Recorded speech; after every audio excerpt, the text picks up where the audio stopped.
He had asked Hiram Voss for the loan of 4 men and a wagon team for 6 days before the leaves turned. Voss had laughed, not meanly, just with the complete absence of consideration that is its own kind of wound. The laughter had come from behind the counter of the general store in Ash Hollow, Wyoming, on an afternoon in late August of 1887, and it had carried out the open door into the street, where 2 women pretended not to hear it, and a boy leading a spavined mare turned his head to look. Silas Renner had stood a moment longer in the doorway, holding his hat by its brim, and then he had thanked Voss for his time and stepped back into the sun. He was 61 years old that summer. He had trapped the Bighorn drainages for the American Fur Company as a young man, then ran his own line up along the Powder River for 30 winters, and he had come down to the settlement 6 years earlier with a bad hip and the intention of keeping to himself. He kept a small holding on the west edge of town, a cabin, a shed, a horse he did not ride hard, and a dog he called Belle. He owed no one money. He offered no opinions unless asked. He had been asked twice in 6 years, both times about weather, and both times he had been right. That summer, he had watched the wolves come down out of the Bighorn foothills earlier than a man had any business seeing them come down. He had seen them on the ridges in July, thin along the ribs, watching the settlement's cattle with the patience of creatures who had already decided something. He had counted a pack of 11 above the north pasture and another of 7 along the creek bottom, and had seen the way they moved, not scattered, not ranging, but shadowing the herds like a man watches a bank he intends to rob. He had seen the fat squirrels laying in 3 times their usual store of hazelnuts. He had seen the beaver at 2 Mile Pond raise their lodge a full hand higher than the year before, and he had seen the geese pass south in the 2nd week of August, which no man in Ash Hollow could remember them doing in his lifetime. He had gone to Hiram Voss because Voss owned the largest team in the county, and because the work Silas had in mind could not be done by one man alone. He had wanted to run a wolf fence, not the ordinary rail fence a settler puts up to mark a boundary, but a deep-set stake line with brush weave and scent lure trenches, the kind the old company men had built around the horse corrals at the winter posts. He had wanted to dig catch pits at 4 crossings the wolves would use, and he had wanted to lay in a second smoke shed for the cattle that would need to be brought in close before the snows. 6 days of labor from 4 men. That was all. He would have paid for it in trap-cured pelts, and in the winter meat he intended to smoke against his own cellar. Voss had told him, without cruelty, that no man in Ash Hollow was going to spend 6 good days digging trenches for a wolf that no one had seen and would not see, and had probably never come down this far south in the first place. Voss had told him, moreover, that the ranchers had already agreed with the town council that the herds would be run out to the winter range on the flats above Sage Creek, where the grass was long and the wind kept the drifts thin, and no wolf on earth was going to come down out of the high country to interfere with a herd that size. Voss had said it with a grin, as if the whole idea were a fine joke that Silas had told against himself without meaning to. He had said, "Renner, if a wolf comes down that far, I'll saddle him myself and ride him to Cheyenne." A man behind him had laughed. Someone else had said, low and easy, that old trappers saw wolves in their sleep. Silas had not defended himself. He had left the store and walked home along the dust of the wagon road with the sun on his neck, and Belle had come out to meet him at the last turn, and he had rested his hand on the dog's head for a moment before going inside to make his own supper. The next morning he had gone to Milo Sackett, who kept the sawmill and had the only cured hardwood in the county in any quantity. He had asked for oak stakes, 200 of them, 6 feet long, hand-hewn or milled, he did not care which, and he had offered to pay in cash. Sackett was a younger man than Voss, a man of perhaps 40 who had come out from Ohio with a wife and a boy, and had built the mill from nothing and prided himself on the practicality of every decision he had ever made. Sackett had listened to the whole request without interrupting. Then he had said, in the tone a man uses when he's trying to be kind about a thing he finds ridiculous, that the mill's oak was spoken for through the fall, bound for corral posts and porch railings, and one small church out toward Rock Springs, and that even if it had not been spoken for, he could not in good conscience sell 200 good stakes to a man for the purpose of building something no one else in the valley believed was needed. He had said, "Silas, we're all trying to be careful with what we have. Take a season to think it over. If you're still worried in the spring, come see me then." The word spring had been said gently, as though it were a certainty that spring would come and find things much as they were now. Silas had thanked him. He had said the stakes would have to be in the ground before the second frost. Sackett had smiled. "Then perhaps next year," he had said, and turned back to his books. That was the second refusal. The third came 2 days later, and it came from a place Silas had not expected. He had ridden the 6 miles out to the homestead of an old French-Canadian named Etienne Duval, who had been a trader on the upper Missouri in the 40s, and was said to have wintered once with a Blackfoot band that had lost half its horses to wolves in a single night. Silas had gone to him for knowledge, not labor, for the specific memory of how the Blackfoot had rebuilt their horse pens after that winter, and for whatever Etienne had learned from them about wolf signs in a hard year. He had ridden out with a bottle of good rye in his saddlebag and the expectation that Etienne, whatever he had left in his memory, would give it freely. Etienne had received him on the porch of his low cabin with a cordiality that was slightly too formal. He had accepted the rye. He had poured 2 glasses. And then he had told Silas, in the careful English of a man who preferred French, but knew, when English would be less kind, that he no longer spoke about the old country days. He had said, "Silas, my friend, the town has been good to me these last years. My grandson goes to their school. My daughter takes in their washing. I do not wish to be the old man in the corner who fills your head with stories that make you look foolish in front of the men who buy your pelts." He had said it with regret, but he had said it. And then he had drunk his glass of rye and looked out at the yellow grass moving in a wind, and Silas had understood that even a man who knew a thing could refuse to say it, if the price of saying it was to stand outside the fire on a cold night. He had ridden home in the long, slow twilight of an August evening on the plains, and the wolves had been on the ridge above his west pasture when he came within sight of his own cabin. 3 of them, in a line, watching. Belle had not barked. She had stood at the fence and watched them back, and Silas had watched all 4 animals for a long time before he had gone inside and lit the lamp. That night he had sat at his kitchen table with a stub of pencil and the back of a feed bill, and he had begun to plan the winter without the men, without the oak, and without Etienne's stories. He had not been angry. Anger was a thing he had spent in younger years and could no longer afford. He had instead done what a man does when 3 doors close in a row. He had gone looking for a 4th door that no one else had thought to open. The 4th door was cottonwood. There is a thing about cottonwood that any millman in Wyoming will tell you if you ask him. It is a soft wood. It splits. It rots. It will not hold a nail if the nail is asked to hold anything of consequence. Sackett had refused Silas the oak because oak was what a man built a fence out of, and every man in Ash Hollow knew it. But Silas, on the 2nd day after the refusals, had walked the creek bottom below his west pasture and had counted 70 standing cottonwoods, most of them thicker than a man's thigh, and all of them dead or dying from a wet root blight that had come through in the spring. Dead cottonwood, cut in late August and set green into the ground with the bark on, would sprout within a season. The stakes would grow. Their roots would knit into the soil around them. Within 3 years, a cottonwood stake line becomes a cottonwood hedge, and a hedge does not fall over in a wolf's shoulder charge the way a milled oak stake will. He had learned this once from a Mennonite farmer in the Red River country who had planted his fence lines the same way. He had not thought about it in 20 years. He cut cottonwood for 11 days alone with a felling axe and a buck saw and the horse. He hauled the stakes to the pasture edge too, at a time, on a stone drag. He set them in a trench he had dug the previous week, for feet deep, packed with river gravel at the base for drainage, and topped with clay he had hauled up in buckets from a seep behind the cabin. He set them not in a straight line, but in a shallow serpentine, because a wolf reads a straight line as a barrier to be leapt or dug beneath, and reads a curve as terrain to be flanked. A curved line makes the wolf work harder. It makes the wolf hesitate. Hesitation in a hard winter is what kills the wolf and saves the calf. Between the stakes he wove brush, willow whip and rose bramble, and the whole tangle of a cottonwood zone. Smaller branches, until the line was not a fence but a hedge in embryo, waist-high and prickling with thorn, and he set behind it a shallow ditch of loose ash from his own firebox, because wolves will not cross a fresh ash line if there is any other route open to them. He had learned the ash trick from a Shoshone woman who used to trade dried chokecherries at his old post in the 70s. He had asked her once why she scattered ash around the edge of the drying racks at night, and she had said, without looking up from her work, that the ash smelled like fire, and fire was the one thing every wolf knew to fear before it knew anything else. The wolves watched him work.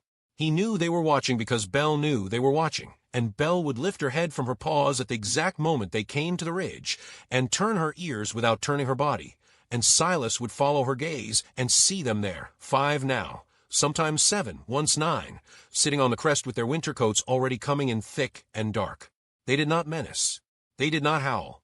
They took the measure of the man and his hedge, and his dog and his horse, and then they went back down the far side of the ridge, and did not show themselves again until the next day.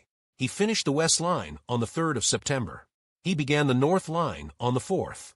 He had marked out 4 catch pits at the natural crossings, 1 at the creek ford, 1 at the low place in the pasture where the drainage narrowed, 1 below the ridge where the ground fell away into a saddle, and 1 along the seasonal deer track that came down from the pine breaks, and he dug those pits by lantern light in the small hours before dawn, when Belle would sit at the edge and watch, and the horse would breathe steadily in the cold air just past the fence. Each pit was 6 feet deep. Each was floored with sharpened cottonwood staves set upright and packed tight. Each was covered with a lattice of light branches and a layer of dry grass that would break under the weight of a wolf, but not under the weight of a rabbit or a fawn. He had learned pit construction years ago from a Norwegian named Halvorsen who had been trapped in the Yellowstone country before the park was drawn.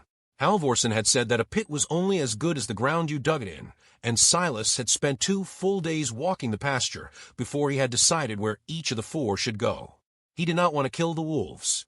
He was too old, and had killed too many in his life to take pleasure in it now. But he wanted the pack to learn, quickly and permanently, that this stretch of ground carried a cost, and there is no lesson a wolf learns faster than the lesson taught by an unseen floor giving way under a full-weight leap. On the 12th of September, a boy named Peter Voss, Hiram's nephew, 15 years old, sent out by his uncle to fetch a stray calf that had wandered off toward the creek, came riding up the wagon track and saw Silas at work on the second catch pit, and stopped his horse and stared. He did not say anything for a long moment. Silas did not look up. He kept digging. The boy watched him work, and then he said, "Mr. Renner, my uncle said to tell you the herds go out to Sage Creek, flats the day after tomorrow, and he said to tell you not to trouble yourself about the wolves." Silas had leaned on his shovel then, and had looked at the boy, not unkindly, and had said, "Tell your uncle I am not troubled." The boy had nodded and had ridden off, and Silas had gone back to digging, and Belle had come and lain down at the edge of the pit and had watched the boy's dust settle on the wagon road until it was gone. That evening Silas heard, faintly, the sound of the herds moving out toward the Sage Creek flats, the low continuous rumble of 800 head of cattle being pushed across a valley by 6 mounted riders and their dogs. The sound had lasted nearly 2 hours. He had sat on his porch and had listened to it, and had not felt any particular thing. Belle had lain beside him with her chin on her paws. He did not sleep well that night, though not for any reason he could name. He got up twice before dawn and walked the perimeter of the west line with a lantern, and both times Belle had come with him, and both times she had stopped at the same place along the fence and had lifted her nose to the wind and had held it there, motionless, for a long minute before turning back to the cabin. She had not growled. She had not whined. She had done nothing but read the air. Silas had let her lead him back both times without asking her what she had smelled. He would think about that later. The first snow came on the 18th of September, 6 full weeks earlier than the settlement expected it, and it came heavy. Not the light dusting a man could sweep off his porch, but a wet driving fall that laid down 6 inches in a single afternoon and then froze hard overnight into a crust of horses. Hoof could not break through. The ranchers on the Sage Creek flats woke on the 19th to find their herds standing in snow to the belly and the wind cutting down out of the north with a bite that had no business being in the country before the last of the corn was in. They spent the day moving the cattle back toward the settlement, which is a thing that cannot be done at speed with a herd of that size, and by the afternoon of the 20th they had brought perhaps 600 of the 800 head back within a mile of Ash Hollow, and they had lost the trail of the other 200 somewhere in the folds of the country between the flats and home. The wolves took the stragglers first. That was expected. Wolves have taken stragglers since the world began, and no rancher in Wyoming was surprised by the loss of a dozen heads to a pack in a hard fall. What was not expected was the boldness with which the pack pushed the perimeter of the main herd on the second night, and the way a second pack, larger, hungrier, unfamiliar to the local men, came down out of the north and took position along the ridge above the town corrals themselves and the way. On the third morning, the ranchers rode out to count their losses and found that they had lost not a dozen, but 70 head, and that the wolves had begun to feed openly in daylight, because no man's horse could catch them in the crusted snow, and no man's rifle could reach them at the range they had learned to keep. Hiram Voss came to Silas Renner's door on the afternoon of the 4th day. He came alone on foot because his horse had thrown a shoe crossing the frozen creek, and he had left the horse at Sackett's mill, and had walked the last mile with his coat open, and his hat pulled low, and the wind cutting his face until his eyes ran. He came up the wagon track past the west fence, past the serpentine line of cottonwood stakes now dusted white with snow, past the brush hedge already beginning to knit, past the second pit still marked by Silas's careful adze, and he saw the work as he came, and he understood, in the way a man understands a thing all at once when he has been avoiding the understanding for weeks, what he had refused. Belle heard him coming before he was in sight. She rose from the hearth and went to the door and stood beside it, ears forward, and Silas set down his cup of coffee and went to the window and watched Hiram Voss come the last 100 yards up the track with the wind at his back and his hands driven deep into the pockets of a coat that was not warm enough. Silas did not open the door. He waited until Voss had climbed the porch steps and had raised his hand to knock. He heard the knock. He stood with his hand on the latch for a long moment. He opened the door. Voss stood there in the cold with his hat in one hand and the color gone out of his face from the walk, and he did not know, for a moment, what to say. He looked past Silas into the cabin, at the fire, at the coffee pot on the stove, at the smoked haunches hanging from the ceiling beam in the corner where the smoke from the flue eddied warm and slow. He looked at Belle, who had gone back to lie by the hearth, and who watched him now with the calm neutrality of a dog who had taken her cues from her man. He looked finally at Silas. He said, "Renner, the men are ready to work now." Silas did not answer at once. He stepped aside to let Voss in out of the wind, because the wind was a thing you did not leave a man standing in, even a man who had laughed at you 6 weeks before. Voss came into the room and stood by the fire and let the shivering start, which is what a man's body will do when it comes in from a cold it has been fighting, and Silas poured him a cup of coffee and pushed it across the table without a word. Voss drank. He said after a time, "We have lost 70 heads. The Peterson boy took a wolf in the leg 2 nights ago, and the leg is bad. Sackett's dog is dead. The Duval grandson has not been seen since yesterday morning, and Etienne is out with a lantern still looking." He said, "The council has met. We would ask you what to do." Silas did not speak for a long moment. Belle watched him from the hearth. The fire moved. He said finally, "How many men?" Voss said, "As many as you need." That was all that was said between them for the space of another cup of coffee. Then Silas rose and took down his coat from the peg and put it on, and he took down the second coat, an older one, thicker, that had belonged to a man who had ridden with him on the Powder River line 40 years ago, and he handed it to Voss without comment. Voss took it. He put it on. It fit him better than his own. He did not say thank you. He did not need to. They walked back down the wagon road together in the failing light, with Belle at Silas's heel, and the wind coming hard from the north, and Silas told Voss, in the plain, unhurried tone of a man who had been thinking about this for 6 weeks, exactly what needed to be done. He told him that the herds would have to be brought inside a hedge line, that a wolf could not be shot out of a country the way a bear could, but a wolf could be taught to prefer a different country, and taught quickly, if a man knew where to place the cost. He told him about the ash lines. He told him about the pits. He told him about the smoke sheds and about the way a cottonwood stake, set green in the ground in September, would take root before the frost and hold the winter better than any milled oak that had ever been felled in Sackett's yard. Voss listened. He did not interrupt. When Silas was finished, Voss said only, "How do we begin?" Silas said, "Tonight. The Duval boy first." They found the Duval boy just before midnight, in a shallow washout 1/2 mile up the creek from Etienne's cabin, where he had gone to look for a lost calf of his own, and had lost his footing on the ice, and had turned an ankle badly enough that he could not walk.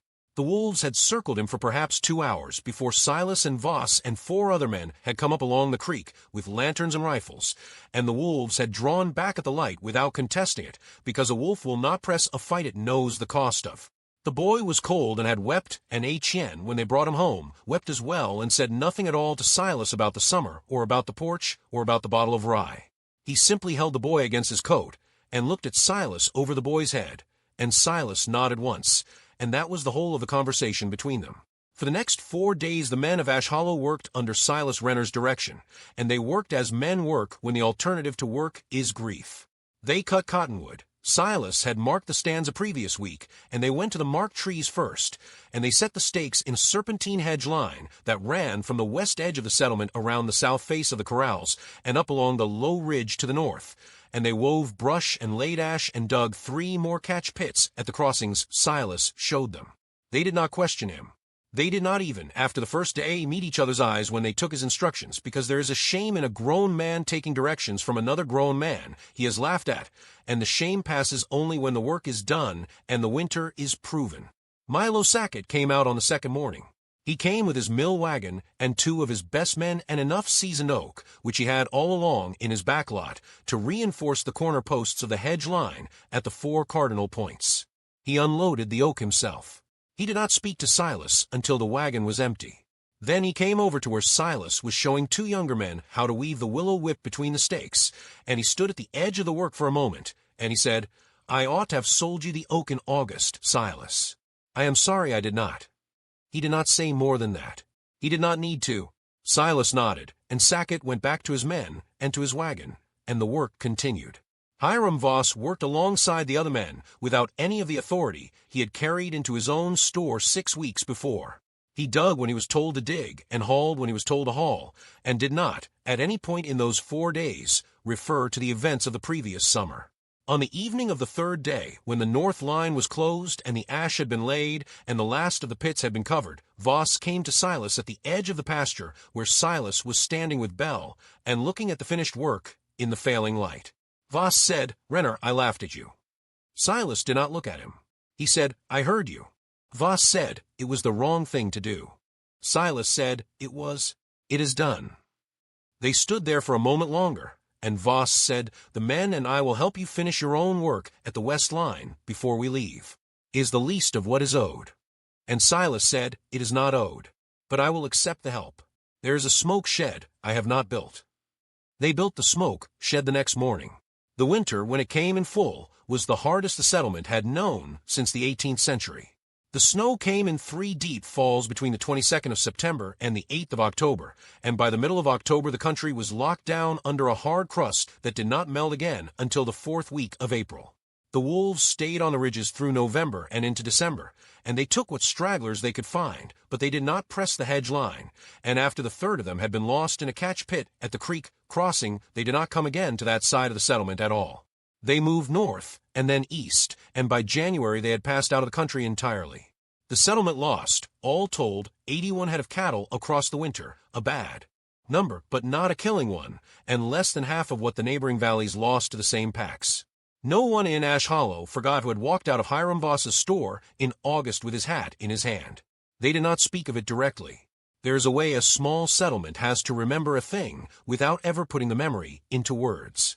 Men would tip their hats to Silas Renner in the street through the following spring, and women who had not spoken to him in 6 years would nod to him at the well, and the schoolmaster's wife, who had been one of those who had smiled behind her hand at the story of the old trapper and his wolves, brought him, in April, a jar of preserves without any explanation, and left it on his porch step when he was not looking. Silas took no satisfaction in any of it. Satisfaction was another thing he had spent in younger years. He accepted the tipped hats and the nods and the jar of preserves with the same equal courtesy, and he went back to his own work in the pasture, and Bell went with him, and the cottonwood stakes he had set in August began, in the warm of May, to put out their first pale green leaves along the length of the hedge line, leaves that no one in the settlement had expected to see, because no one in the settlement had believed that a dead stake set in the ground could come back to life. On a morning in late May, when the last of the snow had melted from the north slope of the ridge, and the pastures were coming green again, Milo Sackett rode out to Silas's cabin with a specific request. He had, he said, been thinking through the winter about the hedge and about the way the cottonwood had taken, and he had a piece of ground behind his mill that took the north wind hard every winter, and that he had never known what to do with. He wanted to know if Silas would show him how to set a hedge of his own. He wanted to know if Silas would be willing, come August, to walk his ground with him and mark the line. Silas said he would. Sackett said, "There will be others who will ask, once they see it done." Silas said, "Then we will show them when the time comes."